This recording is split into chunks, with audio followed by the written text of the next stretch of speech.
What's up everyone, it's your boy Racing 97 aka Nathan Stapleton here, and welcome everyone to Talladega, Alabama for Chase Race number 3 for Season 4 of the Powerade Truck Series. We are here for the Duracell 250 at the biggest superspeedway of them all, Talladega Superspeedway, for the second superspeedway race on the season. And it's going to be a wild one for sure. 23 laps of action. And this race can really shake up the points. The point standings are tight going into this one. But it can get even tighter. Or it will really separate the field going into the last 4 races of the season. And not long for this one, I am 25 points up here in the booth. And welcome up here to the booth. Thank you for having me, folks. Welcome to Talladega Superspeedway, the biggest, baddest track of them all that we go to. Yeah, for sure. 2.66 miles is going to be chaotic, and this can really make or break some of these drivers' championship hopes. And track position is not going to really matter too much here, but for these chases, for example, the point leader Lance Smith Jr., Chad Gronkowski, Juan Garcia, Zachary Fitzwater, all very tight up there in the points. What do they have to go through, knowing that if they mess up, their championship hopes might be significantly challenged for the rest of the season, and then drivers like Abel and Wakefield, they need a good one going into this one to have at least a shot. That's a fantastic question. I don't think I'm able to answer that, but Zachary Fitzwater definitely put up the most convincing qualifying lap of the top 4 in yesterday's qualifying, that is, for today's race. Because he is up here, he has probably the better chance of the chasers that are within 10 points of making it through clean. Everybody else has to fight their way through the field. That is a scary thing here at Talladega because you don't know when this track is going to get up and get you. It always happens inevitably. Yeah, and there's no warning most of the time. One wrong move of 4 wide, one mistake can cause the big one. We've seen some bad crashes here before at Talladega on this channel, and we will probably see it happen again. Speaking of the points, here is how they stack up going into Chase race number 3. Lance Smith Jr. having a quiet and consistent season, made it into the chase and has kept that consistency up through the first 2 chase races. Leads the points by 2 points over Chad Gronkowski. Third is the Season 1 champion Juan Garcia. Tied with him is Zachary Fitzwater. Finally having some good luck on the channel. Those 4 are very tight. And then 5th place is Glenn Moore. 16 points back. 6th is Clinton Buchanan, one of the dominant drivers all season long, with a struggling start to his chase, minus 18. Baylor, the defending champion, minus 22. Roberto Clown Jr., minus 25. Jordan Stout, another one of those drivers that's very consistent all regular season long, not having a good start to his chase. He's minus 26. Matt Davis, minus 28.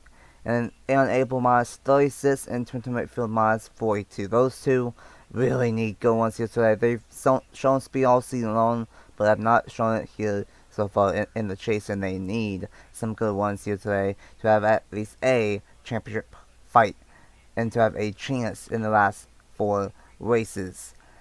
And well, with that being said, let's go ahead and get these drivers rolling off for race number 13 on the season, and for the Duracell 250. It would be Anthony Hernandez on the pole, and alongside him is Matthew Bennett, who got a win in a stellar finish at ILP. And role number 2 is Roberto Clown Jr. and part-time driver of Sam Oscar. Role number 3 is Zachary Fitzwater and Reggie Fogelman.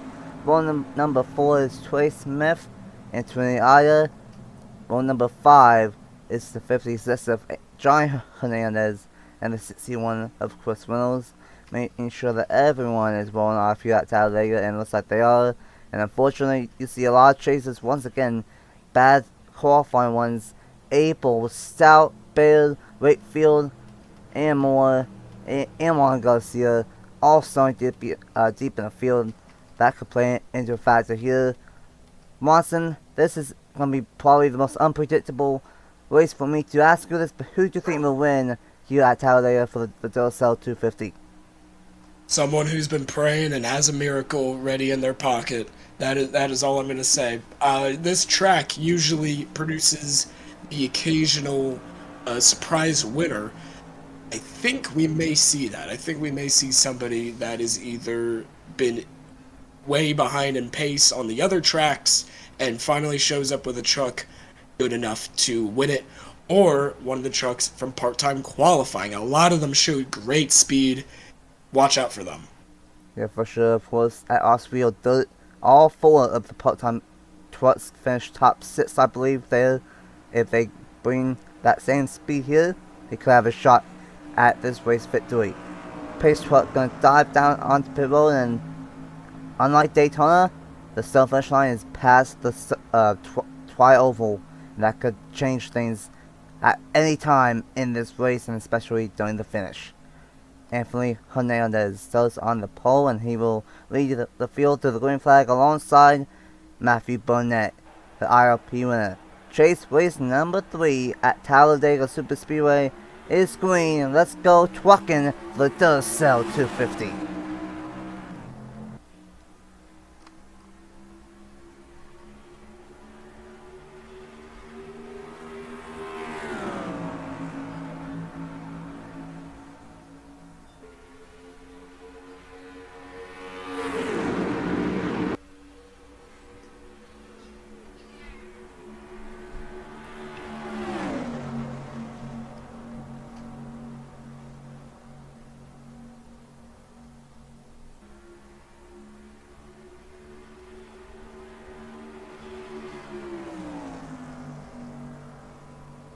And off the turns 3 and 4 for both the quadrant is trying to get a bonus point. Gonna try to block Fitzy. Fitzy's trying to get a bonus point for his own. And it will be Roberto Crown Jr. leading lap number 1 and getting a championship bonus point here at Talladega. But Fitzy gonna take the race lead right away in turn number 1.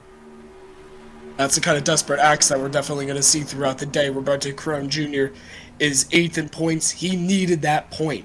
And without that point, his chances at salvaging whatever he could of his lost chances at advancing himself further in the standings might have been gone. But now he gave himself that chance with that point, as now Chevys are dominating this race thus far. Trey Smith has had a very good season speed-wise, but not on the finishes that he's probably deserved. But he's now going to lead lap number 2 as the 56 of Johnny Hernandez is going to take the race lead. And now here comes another chaser of Matt Stapleton. That's the thing. We're going to see a lot of lead changes like we are seeing right now until we see a crash, if we see a crash.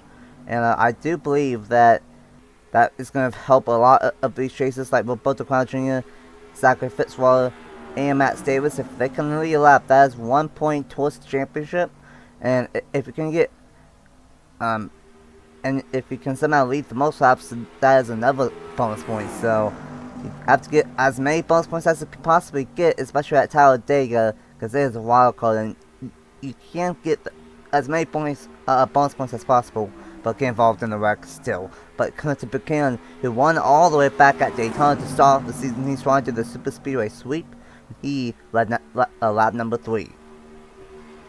To the people at home thinking that 1 bonus point or maybe 2 bonus points seem insignificant, when it adds up, that's what matters. That's why these drivers fight so hard on lap 1 to lead that lap, because they know that their truck is not strong enough to stay up there, and they fall back immediately afterwards. That's why we saw that aggressive block from the 19 trying to defend his place, because now he's fallen back. If he had not led that lap, his chances, like I said, would have been gone. There was a lot of spreading out there in the back. 3 wide, 3 wide, 3 wide, most of the pack. They were 4 wide for a brief second, I believe, in 3 and 4.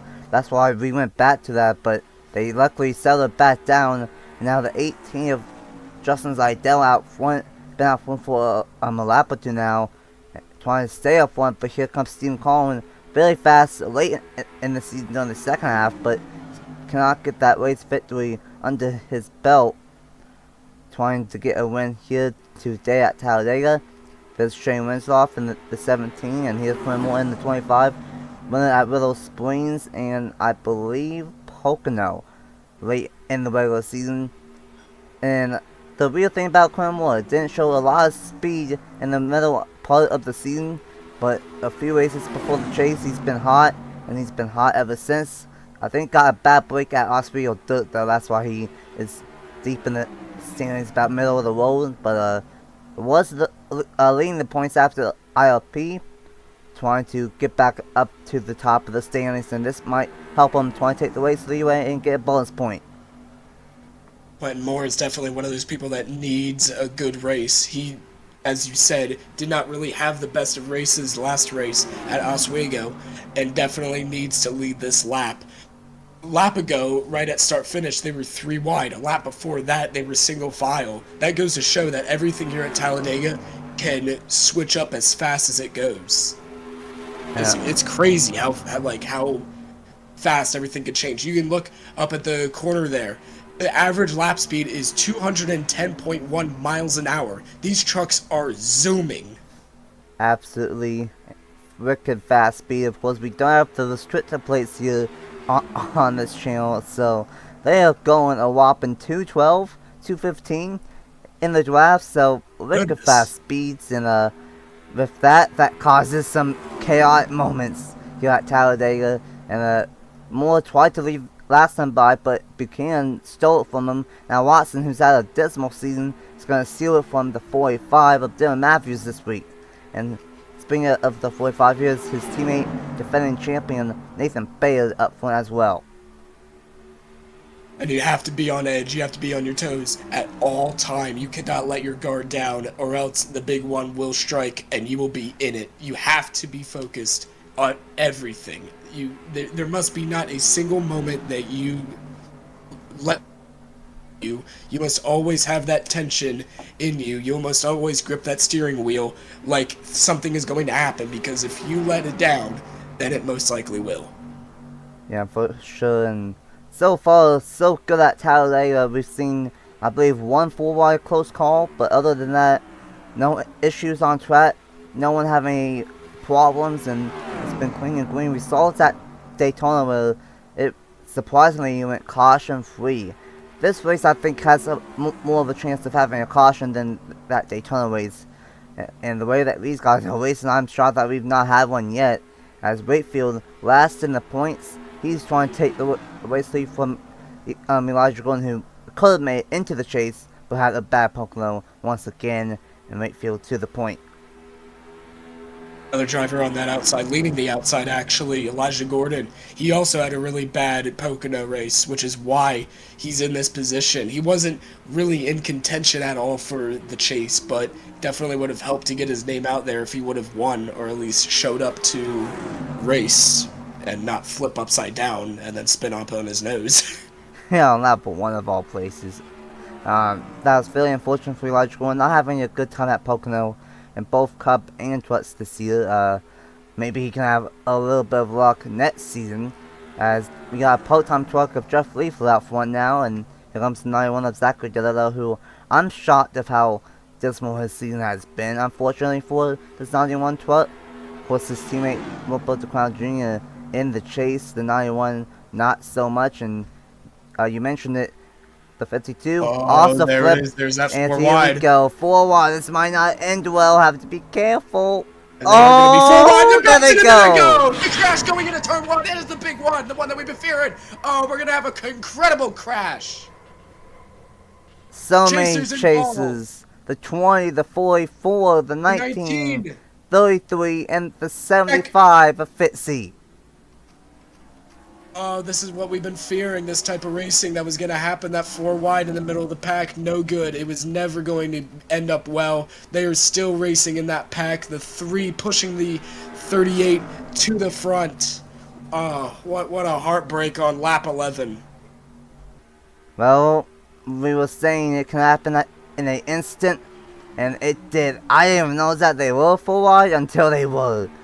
Very, very unfortunate, and you know what's even more unfortunate? So many chases were involved. Fitzwater is able to drive away from it. Nathan Stapleton involved. The 20 of Wakefield involved. The 33, I think, got involved. The And the thing 25, unfortunate, and the maybe. thing most unfortunate about that is that most of the chasers that had gone up there had already shuffled to the back, and then once they got four wide, and they were in that bad place to begin with. It was not going to end well for them in any way. I saw them get four wide there going on to the start finish, and then I saw three wide jumbled, and I knew that that car on the way outside was definitely going to make it four wide. I just did it. I wasn't sure about that, and sure enough, a big one. The inevitable happened at Talladega on lap 11. The big one strikes in the Duracell 250, and unfortunately, I think half of the chasers got caught up in this one. Of course, it's going to be 2 lap caution periods, no pit stops here at Superspeedway, so with that being said, let's go ahead and see what happened to bring out the first caution of the day. The big one strikes in turn 1 and 2 in the Duracell 250. Here we go. This was going to happen at some point, and it did. 4 wide does not work well on these super speedways, and it does not go well here. The 20 of 28 field got forced up 4 wide between the 23.97 and 66. They were going to get out of it, and they did. But then this is where things get weird.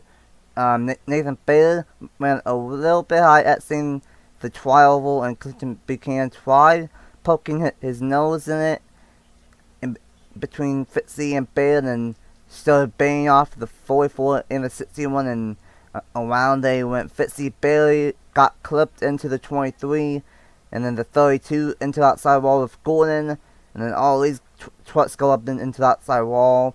Nowhere to go for Dylan Matthews, nowhere to go for Roberto Crown Jr., and so many of these trucks. And then the 51 of Burnett gets clipped up by the 45 and into Fitzy.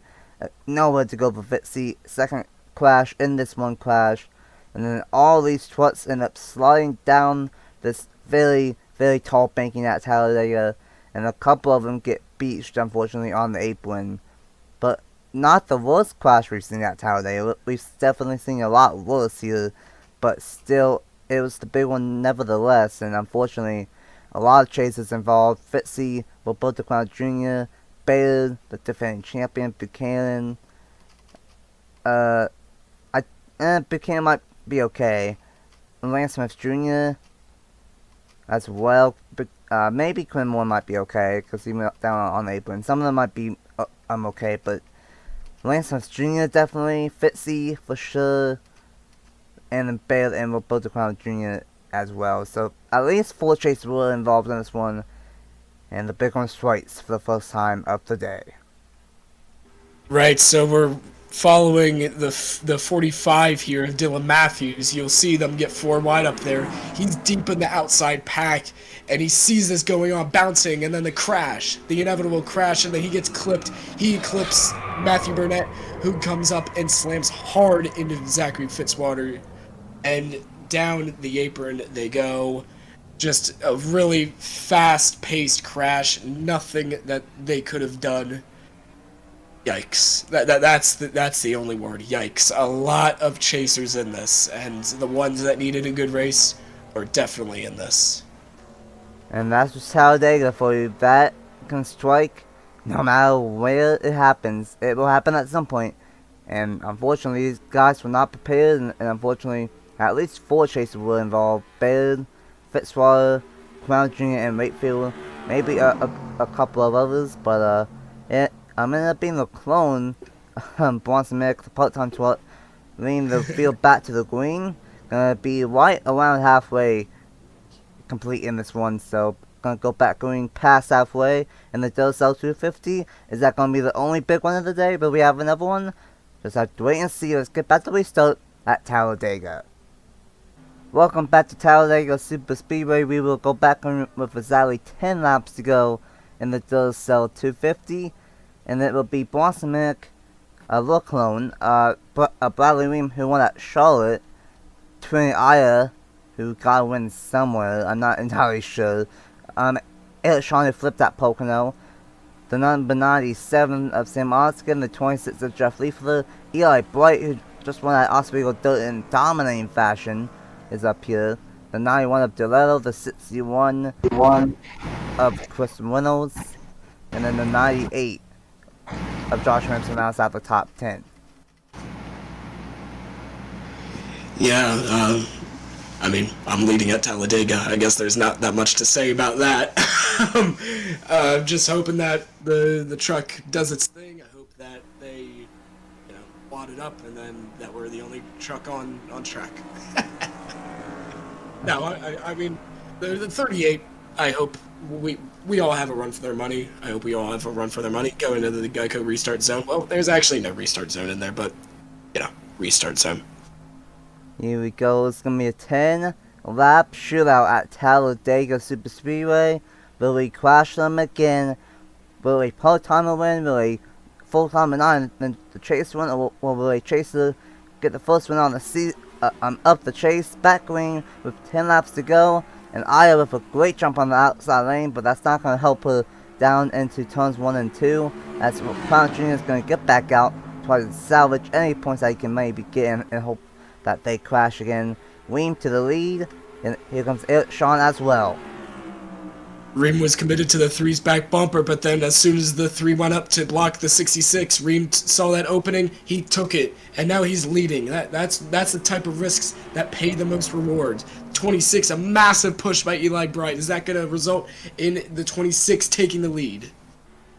Might have to watch out for this 26 here, like you said. Aya all by herself in that third lane, dropping like a lot. Now Tori Smith going to join her, but not going to really matter because the third lane is not really want to be, and really that second lane is not really want to be, unlike Daytona where there's multiple lanes that work. Leaf without front.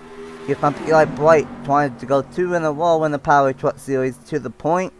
And as you can see, not a lot of chases are left, but Chad Gronkowski is up here. He's up there in the points. Juan Garcia's up here. He's up there in the points as well. And Abel, who needs a good one today, he's now in the sleep pat with less than 10 laps to go. All these chasers that seemingly needed a good one are now up here with a chance to win the race and cement their place in the chase and their chances becoming more real for the championship. The Chad Gronkowski, he was -2 behind Landon Smith Jr. Smith Jr. got caught up in that crash, and now Gronkowski is almost guaranteed to take the points lead after today. Yeah, fantastic circumstances for Chad Gronkowski, but I believe Juan Garcia was also up there in points, -9, so depending on how things fall, if Juan Garcia finishes enough points ahead of Gronkowski, then Juan Garcia could leave here as the points leader. But have to wait and see. And Trenton Mayfield's back out there, and he is way off the pace.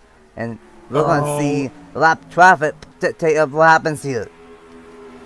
Where did the 9 come from? He just shot his way to the lead up, and then he got shuffled out to the outside lead, but still a really good chance if somebody makes a slip up front, then he can take it. Now Juan Garcia now takes the lead with a hand. The season 1 champion, very, very good every single year that we do this series. Out front at Talladega, and here's the poster back up front. And number 12, here comes Still Campbell. Garcia's teammate, and here we go. What is Wakefield gonna do? Which lane is going to benefit from this? Is he going to block the middle, the top, the bottom? Which is going to benefit? Juan Garcia is going to go to the outside, and the 20 is going to block the inside. Juan Garcia is going to take the lead, and now he's going to run away with it. The 20 blocks his own teammate for Young's Motorsports, and now they're going to split the 20.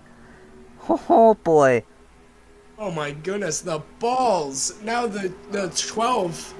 Oh my goodness. Oh boy. He's going to turn his teammate into the wall. Oh, another big one. Oh my goodness. Oh, car is flipping, barrel rolling violently. Oh my goodness. What a crash. Well, I said that we've had some bad crashes here, and we got another one. Oh my gosh. Fernandez murdered his own teammate. Boy, oh boy. How's he driving away from that? I don't know. But, well, is that going to end the race? I don't think so. I think that happened on lap 18. I believe we will go back going with a 2 or 3 lap shootout. Oh my goodness. The stakes are now so high. Juan Garcia is still up here. The 16, though, he was involved in it. I believe he took some pretty heavy damage. But he's still rolling. I don't see any. Oh, there's definitely some damage in this, the night I'm in the 16 truck. It's like some hood damage. The 56 got involved, and you know who that's going to benefit? Fitzwater. He's going to gain some manageable points. Same with Lance Mastrina and Nathan Bader, but oh boy, the 20 of Wakefield took out his own teammate Anthony Hernandez. Oh boy. Just when you thought the Chasers that got caught up in the first big one, when you thought that their hopes were over, they got another chance at redeeming. Boy, oh boy. Well, this is going to be a crazy late race shootout here at Talladega. Volkman's going to lead us back to the green, but let's see what happens to bring out the second caution of the day in the Duracell 250. Here we go, second crash of the day at Talladega, and Hamill moved the 12 up the racetrack, and they were kind of forward, but they kind of won at the same time, trying to get past the slow truck of Trent Wakefield, and then don't know what the person of Anthony Hernandez was doing here, but he just put his own teammate up the racetrack and about took out himself, but didn't. Woman turns Wakefield hard into that side wall, and then the 24 involved, Eli Bright, most recent one involved, Chuck Gronkowski involved, and then honestly, the one that got the most damage and the most violent crash was his 24 of Stephen Collin. Ramped down the racetrack, kind of like a reverse banking and a reverse ramp, I guess, and just absolutely barreled violently here at Talladega. Just over and over and over. And finally, I thought it was going to land on his roof, but managed to get back onto all four wheels and somehow drive away from this thing. And honestly, everyone else didn't really get that much damage. Chuck Gronkowski might have a little bit. Eli Bright might have a little bit. Wakefield might have a little bit more. But honestly, not as bad. Not as many trucks were involved, but the bad part of this one was the violent blow that Stephen Collin just took. Stephen Collin just minding his own business. He sees the lap truck in the way, and then something that he would never thought would have happened, a crash with the lap truck happens. He digs into the banking and then into the grass and then does multiple barrel rolls over and over, and then lands slowly back on the wheels as the trucks roll. The 24 of Stephen Collin tries to wrap his brain around how the truck is still moving and what just happened. That is what is processing through his mind as he is traveling down the banking of turn 4 back to the pits, and we, I believe, will have a couple lap shootout. I believe we will have either a 1 or 2 lap shootout. Yeah, I'm very surprised that the 24 was able to drive away. He immediately took it down to pit road. Have to see if he can continue though. But it was Volkman winning the race back to the line, and we should have a 2 lap shootout, maybe 3 here in this one. This has been already a crazy race, and we are about to have a crazy restart here in the Duracell 250. Let's get back to the restart here at Talladega Superspeedway. Welcome back to Talladega Superspeedway. We will go back green with a 3 lap shootout in the Duracell 250.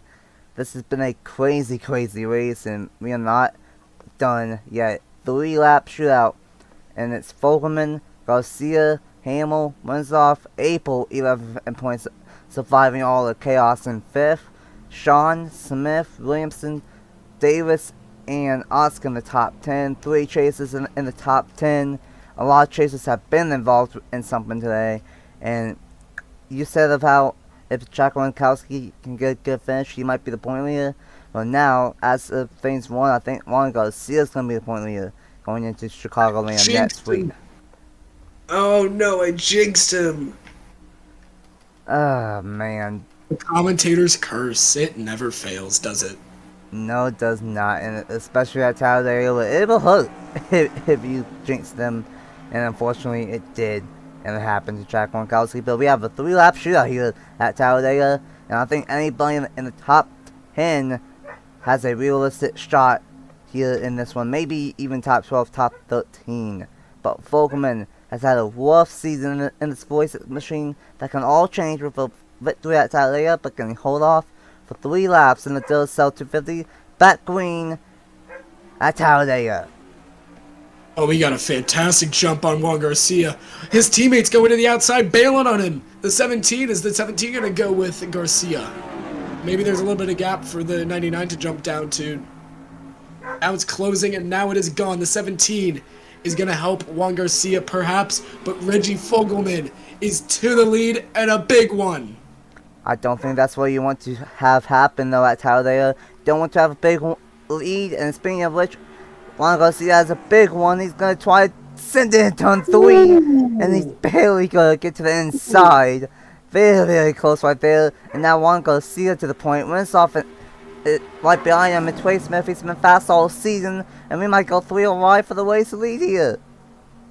Eric Shaw made a very aggressive block. There's the 66 on the apron, 4 wide back there. Are they going to make it? It looks like they will. That was really scary there for a second. I was saying how Eric Shaw had made a ballsy move from the middle lane to the bottom, and now he is second in line on the inside with 2 laps to go. Will he inherit the lead? He will! And he will have the 38 to help him. And now Eric Shaw is to the lead at Talladega. I don't know what Trey was doing in that 66 machine on the apron in the trial. Battling it badly. Eric Shaw to the lead. Here comes the Bradley, 38 of Bradley Ream, and the poster, Anthony Hernandez, is up here trying to start from the pole and somehow pull the victory off. And here comes Aya, and here comes Stout as well. White flag is out at Talladega. It's been a chaotic Duracell 250. Who's going to get the job done? Final lap. 66, who was just on an apron a lap ago, he is in P3. He still has a shot.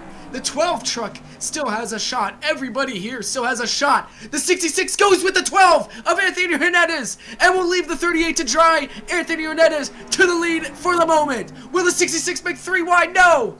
Hernandez drops down to block that run. The 7, the 7 truck of, who's the 7 truck? Boy, Jordan Stout, side by side. No! Hernandez leaves the inside open to the line. The 66, he wins it. The 66 wins it. 20 Aya from going on the apron to getting her second win on the season in a chaotic race at Talladega Superspeedway. That's incredible. Wow, wow, wow, wow. All the misfortune in her season, it all culminates to a big win at Talladega. I said that she has 2 wins on the season, and she gets the second win on the season. Gonna have to look at score 4 here in a second to see where she got that first victory, because I don't remember, but all I know is Aya's second win on the season. Last time in the trial rule, dived down to the bottom and stole it from the poster Anthony Hernandez. Wow. How she made that stick and the move on the apron, how she made those 2 moves stick, I will never know. That is incredible. Talladega never disappoints, and it didn't disappoint here today. Trent Aya barely hangs on to the win. Hernandez second, Stout, the highest finishing chaser, and one of the best drivers all season, finally gets a good one. This can help him rebound here in this one. Seidel in 4th, Leaflet the highest finishing part-time 12th in 5th, Ream in 6th, Lona 7th, Moore 8th, Smith 9th, Rinsoff 10th. Wow, wow, wow, wow. Let's see. I was too busy looking down at my phone trying to figure out who the 7 truck was, and I did not see Hernandez move up from the lead. That's insane. Juan Garcia gets 22nd. Chad Gronkowski gets 29th. And then, meanwhile, the point leader in all of this at the time was Lance Smith Jr. and he is 35th. So I think it's gonna be either Juan Garcia or Chad Gronkowski. I think, depending on if they let a lap or not, it might be Chad Gronkowski by a point. But wow, what a race here at Talladega. What's the final thoughts here in this one, Bronson? This race had it all in only 23 laps. It really did have it all. I think the most important thing leaving Talladega is the ballsy moves made from Eric Shawn. While it didn't get him the lead, it definitely puts him in the highlight reel, as well as the 66 Trinity Ida. You would have never thought that the 66 would have a chance coming back into the Trioval a lap later and winning it. But I think the most important thing leaving Talladega is how that point gap between first and second still he thought -2 from first to second was a short gap. Then how about 1 point if that is the case? This championship battle keeps heating up every race. We are having an incredible season here on our hands, Nathan. It's been incredible for sure. I just looked. I won at Darlington. So Darlington and now Talladega for her 2 wins on the season. Fantastic job. And here's the points after Talladega. And I am wrong. I completely forgot about Clem Moore. He finished 8th. So now Clem Moore is back up to the points lead. 5 points over Jordan Stout. 6 points over Buchanan. 6 points over not Seidel Garcia. 7 points over Gronkowski. 10 points over Lance Smith Jr. 18 points back as Matt Davis, 21 points back as Zachary Fitzwater, 32 points back as Baird, 36 points back as Abel. So even though he was up 1, he fell back late and got 24th, so that's not going to be good for him. Roberto Jr. got involved in one of the big ones. He's going to finish deep in the field and is 40 points back on the 2 right field. I think his hopes might be done. 12 points, 57 points back, but going into Chicagoland, probably one of the craziest mile and a halves on the schedule, the top 6 are separated by 10 points. Yeah, I mean, it's still a race. That it's still, if anybody in that gap that is from 5 points back, 6 points back, 10 points back, that is still a race that somebody could mess up in and that they could take advantage in. That is this points battle is still heating up, and the season's not over. This circus, it's going to Chi-Town, baby. This is incredible. Oh boy, well we said it can either make things a lot closer or it can make things a lot, it can make things way more split out. It definitely made things a lot more tighter going into Chicago and probably the wildest 1.5 on the season, and that's going to be a fun one. And speaking of which, this was an amazing race. I kind of forgot about turning off monitor damage, so that's how the 24 one was still going with damage, but after 18 flips, but still, it doesn't really matter. What a race at Talladega, and that's only one Superspeedway of the week here on the channel. So tomorrow night, we are racing at Daytona under the lights for the Powerade 400 for the JBL Cup Series. That's going to be a blast. And until then, here are the points and everything else. Congratulations to 29 for getting win number 2 on the season. And we will see you guys tomorrow night for the JBL Cup Series at Daytona. Bye! Bye.